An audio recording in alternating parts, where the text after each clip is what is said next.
જય શ્રી કૃષ્ણ. અધ્યાય 1 અર્જુન વિષાદ યોગ. અધ્યાયની શરૂઆત થાય છે ધૃતરાષ્ટ્રના સવાલોથી.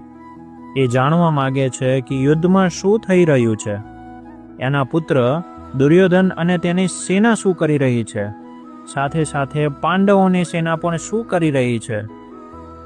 પછી બધા શૂરવીરોનું વર્ણન થાય છે અને પછી થાય છે અર્જુનનો વિષાદ, એટલે કે અર્જુનનું દુઃખ, એને લાગતું ધર્મ સંકટ. તો ચાલો આપણે સાંભળીએ અર્જુન વિષાદ યોગ.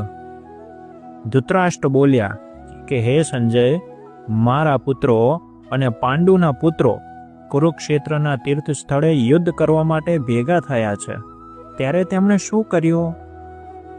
ધૃતરાષ્ટ્ર એ જન્મથી આંધળા હતા, પરંતુ મનથી આંધળા ન હતા. તેઓ જાણતા હતા કે તેના પુત્રો અધર્મના રસ્તે છે, કારણ કે ધર્મ તો ત્યાં હોય છે જ્યાં ભગવાન શ્રી કૃષ્ણ હોય છે. પુત્ર મોહના કારણે તેમને શાંતિના બદલે યુદ્ધને પસંદ કર્યું હતું. આપણે કંઈ ખોટું કરતા હોઈએ ત્યારે આપણા મગજમાં બીક રહેતી હોય છે કે ક્યાંય આપણે પકડાઈ ના જઈએ.